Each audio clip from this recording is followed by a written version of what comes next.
ICP fam, I am joined with none other than Kyle Langham, who is joining me again today to give you a very important update on internet computer, the ecosystem, what is happening, and some alpha I'm going to try to get out of Kyle by the end of this video. Kyle, thank you so much again for joining us. Love the fact that you keep yourself readily available to keep the community up to date on everything happening with internet computer, so we appreciate your time. The markets are moving. Everything is going up. Prices are going up. A lot of exciting news is happening. I put out a post yesterday on X. We now have a pro crypto presidency, vice presidency, Department of Homeland Security, Attorney General's office, HHS, and there was another one as well, the Secretary of Defense, all big Bitcoin and crypto people. So a lot of people are saying we're entering into the golden age of crypto. And we here at our channel believe that ICP will play a big role in that. And so I think it's important to keep the community up to date. But real quick, before we get into the ICP specific content, what are your thoughts on how the markets have gone so far? And what are you most excited about? Well, that Bitcoin price chart is phenomenal. Yeah. I think a couple big things to point out is crypto's has gotten traction, pretty much everywhere but the United States, right? The United States has historically been a little bit more aggressive towards it, and I think that in the last 2 weeks, you just see that completely flipped on its head. You said all the great pro crypto people who are going to be in the White House, as well as joining, congressional staff, senators and congressmen and women, and then not only that, but you also see like the Gary Genslers of the world who are seeing the writing on the wall. And, I don't know if you saw the rumor circulating that he's getting ready to step down. Yeah. So he may not even make it to the "you're fired" comment. So anyways, it's just great to see for our industry. And I don't know, I think it just adds to like the adoption within the United States. We can maybe join our brethren. I'm curious from like your standpoint and the team at Dfinity, how much easier does it make it for you to operate when the largest capital markets in the world aren't being so restrictive and anti-crypto or anti-blockchain? Not so much. I'm not sure if it's really on the Dfinity level that we're so worried that we were so interested in it, but at the developer level, right? So when you think about just simple things I've talked with probably 100 entrepreneurs in the last few years who have had an idea for an application that they wanted to host either on the internet computer or even any other blockchain, and just the regulatory concern, right? They don't want to move their families to another country to find a more favorable. They don't want to take on the risk of having a lawsuit come down from the SEC or another agency. And that's really the thing that's really changed, is now talking with a lot of entrepreneurs, they're like, hey, I've had this idea for a year. I've had this idea for 2 years. Now that I'm seeing where the direction is going in the United States, it's time for me to act, and I need to act fast. Amazing. Man, a lot of exciting things ahead. I want to start here, Kyle. This is put out by Dfinity. The network revenue for ICP, or the network revenue growth for ICP, is strong. Every major subnet has grown by at least 20% in the last 90 days, with half of the subnets growing by more than 211%.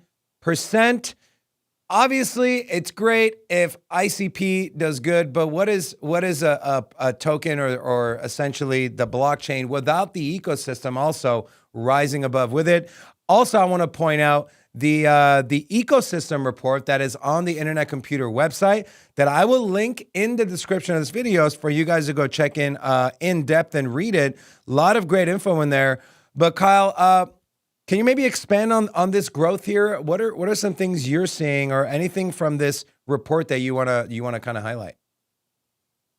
Yeah, the both of those, and I appreciate you pulling both of these up, because it really kind of highlights this adoption narrative that's really taken shape in the last 6 months on the internet computer.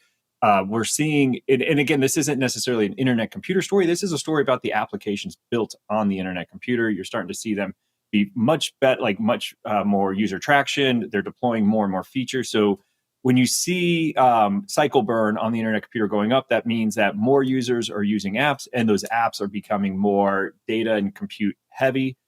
AI is another story that's been taken off. You saw the proof of work narrative. Bitcoin transactions on the internet computer has also been going parabolic, and we've seen a lot of Bitcoin OG projects that have came out of stealth mode, such as Tap Protocol, who's been building on the internet computer. Ordinox recently announced. There's another major name coming. Maybe this is the alpha. There's another major name coming in 2024 that I know about, as well as a lot that are building, and I just don't know when they're going to announce, like, hey, this new product feature that we're adding now is built on the internet computer. So, yeah, I think it just really gives the fact that every single subnet on the internet computer is growing, just shows all the different shots on goal that we have for product market fit. And I just named them all. So it was awesome. Putting that stat together was awesome because it's exactly what you want to see. You want to see just broad growth across everywhere. That means that the applications are doing a great job. Amen to that. You mentioned cycles burned. I want to show you this here as well, Kyle. And I know you're a big data guy. This is total burned on ICP. This is on the yearly. And now, you mentioned this kind of looks like a hockey stick here, but for maybe the people that don't understand the significance of this metric, what does this mean? What does this tell people that are following what is happening with internet computer and the ecosystem? Yeah, most blockchains operate on a gas model, right? Where every transaction requires a gas fee. The internet computer is different. Our market is essentially like a decentralized AWS. So in the same way that in AWS, it's the developer that pays the cost, and then the user of the application gets to use it for free, or the developer has to figure out a way to recoup their cost. That's how it works on the internet computer. So that's where ICP is burned, is developers burning their ICP to pay for computation and data storage. So the more that it gets burned is really more the sign that there's a lot of activity and a lot going on. So that's what that chart is showing you, is that exactly the same thing as the cycle burn. They're one and the same, just showing that level of activity. I will say too, it's been a phenomenal hockey stick chart there.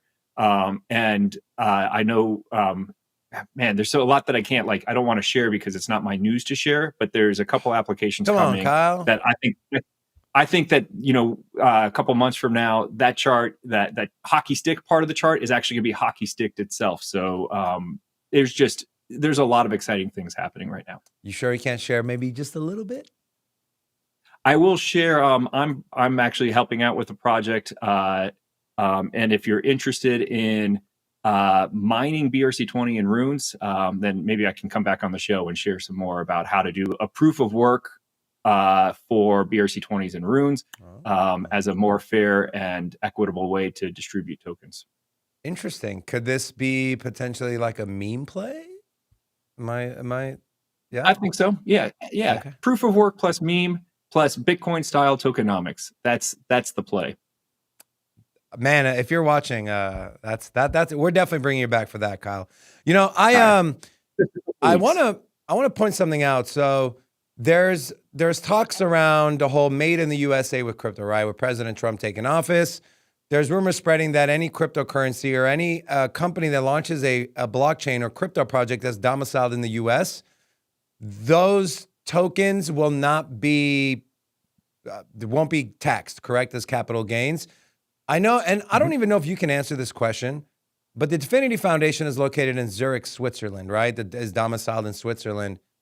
Is this a piece of news where we can see, I don't know, maybe it's Dfinity, maybe it's some other blockchain projects that are domiciled elsewhere that this is enough of an incentive to move back into or over into the United States? Is that something that you guys at Dfinity have even begun to discuss? I mean, that news came out yesterday or the day before. Yeah. So that's too new. And I'm not sure we have an official stance on that anyways, but what I will say is, going back to that comment a couple minutes ago, that the problem I've heard from entrepreneurs in the United States is exactly like, I don't want to launch a token. I don't want to, even associate with crypto or even blockchain in general, because I'm just so worried about the regulatory landscape. I don't want a lawsuit. I don't want to get named in a lawsuit. I don't want any part of this. I have this great product I really wish I could develop and bring to market. And those are the people who I think you really need to start looking out as, like, hey, if you come now and you build your application and you launch a token as part of your application, and that token moons, like, well, guess what? Your shareholder base, or your I don't even want to call it investor class. Basically, the people who your stakeholders, your application stakeholders, are now, maybe hopefully in a capital gains free space. So that's massive. I mean, I've talked about this on our live show. Just as a general sense, if people can invest in cryptocurrencies and not have to pay capital gains tax, I mean, my God, every hedge fund, every wealth investor, you name it, you don't got to pay taxes. And volatility, which a lot of people look at as a feature, it's got volatility, it's got staying power, it's going to have regulatory clarity. You have a pro-crypto government, essentially, we can say now. Oh, and by the way, when you make all that money, you don't got to pay taxes on it. I think that you want to talk about ushering in.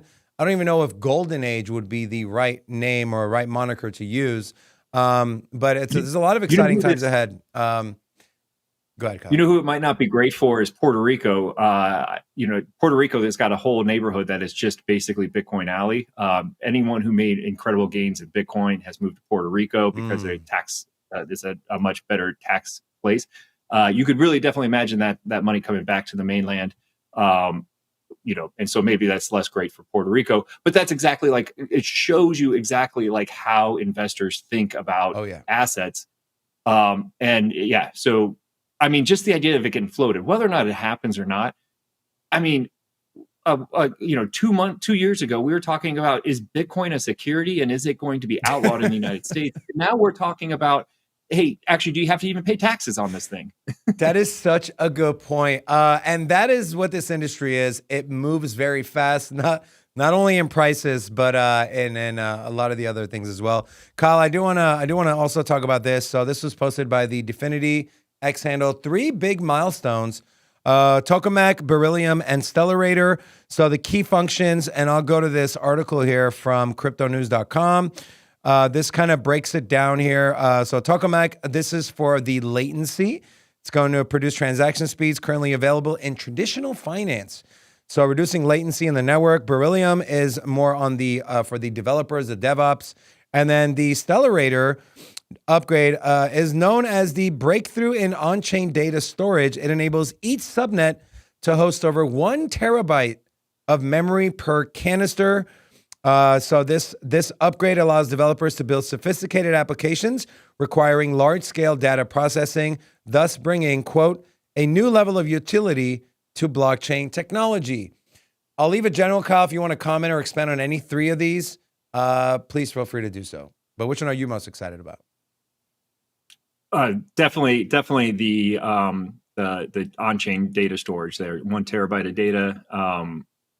So anyways, to summarize it, it's speed, storage, and developer experience, some quality of life for developers.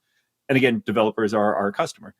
But that data storage one is phenomenal. When you think about AI, we already have a couple products like Kinnick and Elna AI, which have a vector database product. Now you're talking about storing 1 terabyte of data in a vector database, which is a type of database useful for training an AI model. That's awesome. That'll really help them really expand what they can offer their, if they're doing B2B or B2C, they can really expand that offering. The other thing too is on the Bitcoin side of things. ICP is really about to become a Bitcoin data availability layer play as well. You can just take the entire Bitcoin state, copy it into a smart contract, continually update it, and all of a sudden now you have a decentralized data availability for Bitcoin. I know a couple projects that are really interested in that. Primarily, even meta protocols like BRC20s and Runes. There's a lot of great things that they can do with that type of decentralized infrastructure. Amazing. And then Kyle, I know you're very plugged into the AI scene with Internet Computer. Any updates you can give us on making headway in the AI sector? I was just looking at your roadmap. This is, I'm sure people watching this video are in the ICP community, but if you haven't seen the roadmap, this is one of the more impressive roadmaps in the entire space. So much going on at once. And that is part of the reason why, Dfinity, and correct me if I'm wrong, Kyle, has the largest like engineers, right? Or scientists, right? Blockchain scientists, cryptography scientists, excuse me, that are working with the Dfinity Foundation, or that Dfinity employs. And because this roadmap is massive, and I'm looking at the decentralized AI side of it, everyone knows that AI is going to be a massive narrative.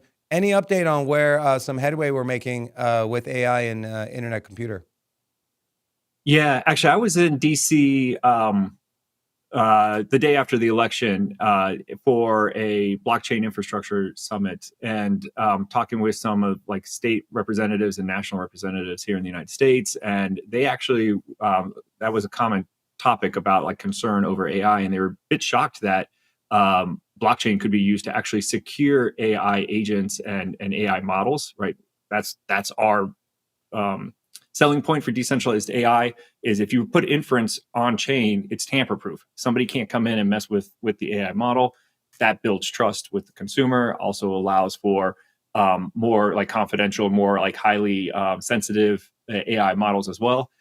And then you see like products that are starting to actually like come to market and then even expand. So like Decide AI is a application built on the internet computer. It's got an on-chain AI that does proof of personhood. So it proves that this is a person and not a bot.